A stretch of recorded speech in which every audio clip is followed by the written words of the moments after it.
Comment extraire un ou plusieurs coefficients d'une matrice? Comment sélectionner une ligne ou une colonne d'une matrice? Comment modifier l'intérieur d'une matrice? C'est ce qu'on va voir dans cette vidéo. C'est parti! Commençons par un peu de vocabulaire. Donc c'est 2,3.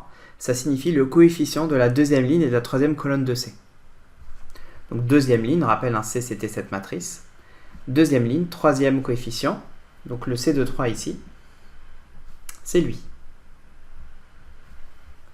Donc quand j'écris C de 3, ça veut dire j'affecte le coefficient qui est à la deuxième ligne et à la troisième colonne de C dans la variable par défaut, c'est-à-dire ans. Donc ans, il récupère la valeur 5.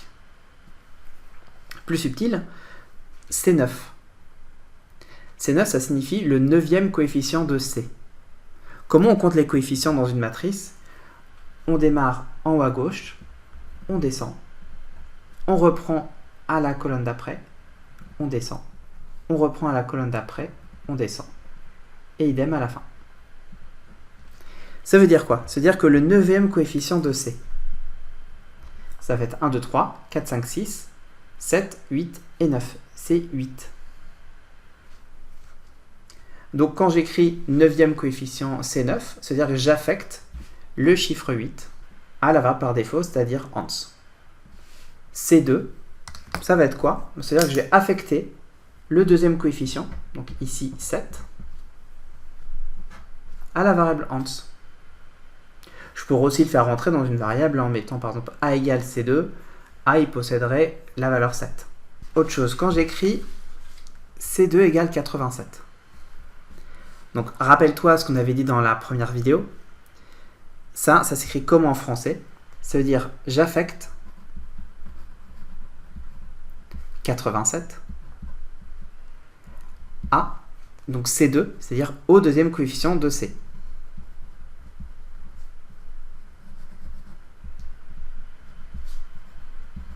Concrètement, ici, mon C, le deuxième coefficient, c'était lui. Donc je le remplace par 87. Ce qui fait que ma nouvelle matrice, c'est désormais celle-là. Quand je reprends avec cette matrice F, j'aurais pu aussi écrire donc F de 3 qui est égal à 127. Donc ça veut dire, je te laisse juste une petite seconde. Donc, oui, j'affecte 127 au coefficient de la deuxième ligne et troisième colonne de F. Donc ma matrice F qui était là, j'ai juste changé le coefficient, tout le reste est resté pareil. Et j'obtiens 127. Donc 1, 2, 3, 1, 2, 127. Alors il y a quelques petits cas particuliers, c'est pas vraiment exigible, mais je te les mets comme ça, si tu te poses des questions sur des éventuels bugs, tu as les réponses. Par exemple, quand j'ai A7 égale 23, donc pour rappel, un A c'était cette matrice-là, matrice 1, 2, 3. Quand j'affecte 23 au septième coefficient de A, sachant que A il n'a que 3 coefs ici, qu'est-ce que fait l'ordinateur automatiquement? Il rajoute les zéros pour arriver au septième coefficient. Quand c'est une matrice colonne, la matrice B qui est égale à 7, 15, 2, et je dis j'affecte 12 au cinquième coefficient de B, il va rajouter un 0 pour qu'ici, le cinquième, il soit 12. Quand on a un nombre, genre n égale 5, pour Scilab, lui, en fait, c'est une matrice de taille 1, 1. Donc quand il va rajouter des zéros, par défaut, il va les rajouter en colonne. La logique, c'est qu'on compte dans ce sens-là, donc c'est pour ça qu'on rajouterait en colonne. Donc quand j'écris n de 4 égale 12, c'est-à-dire j'affecte 12 au quatrième coefficient de n, je rajoute un deuxième, un troisième, et le quatrième coefficient, qui est 12. Là, c'était des cas simples, on avait une matrice ligne et une matrice colonne. Prenons la matrice C, qu'on vient de trouver ici. Et j'écris, j'affecte 4 au 15e coefficient de C. Le problème, c'est que là, on ne peut pas déterminer qui est le 15e coefficient de C. Je pourrais très bien compter comme ça. 1, 2, 3, 4, 5, 6, 7, 8, 9, 10, 11, 12, 13, 14, 15. Donc je rajouterai un 0 ici et le nombre 4.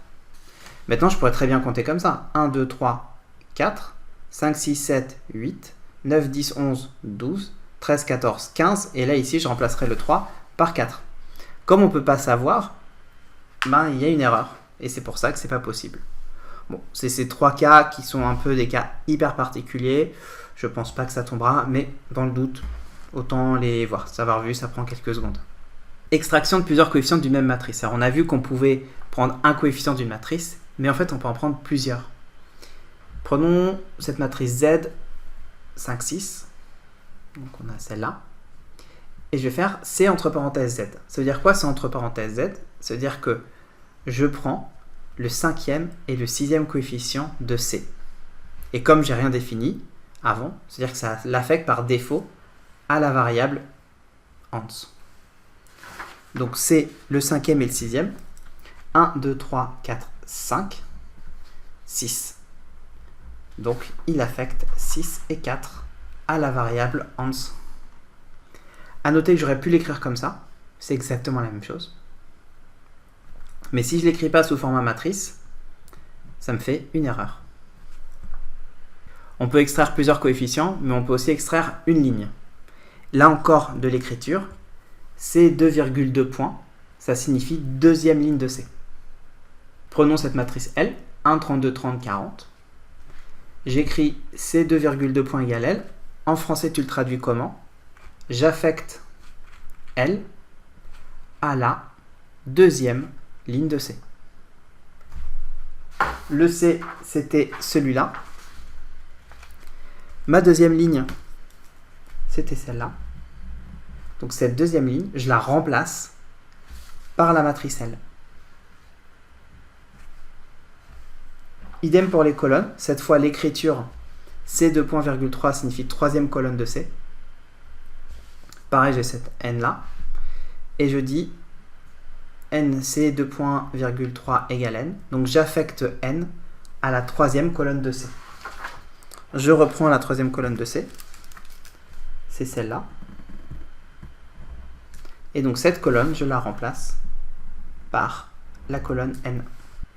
Un exemple en plus, c'est quelque chose par défaut. Si je n'ai pas défini une variable U et que j'écris j'affecte la troisième ligne de C à la troisième ligne de U, il va me créer les zéros automatiquement. Là encore, je ne pense pas que ça tombe, mais au cas où, je préfère que tu aies un peu tous les bugs disponibles pour pas que tu te poses trop de questions. À quoi ça sert ces deux-là? Ça sert énormément, ça tombe très souvent dans les sujets, parce que souvent on va avoir une matrice et on va vouloir extraire une ligne ou une colonne. Et le piège, c'est justement de se tromper entre lui et lui. C'est très simple en fait, c'est là je mets le chiffre en premier, parce que c'est le chiffre des lignes toujours en premier. Et là je mets le chiffre des colonnes, parce que c'est toujours le chiffre des colonnes en deuxième. Et quand je ne considère pas l'autre, ben c'est 2 points.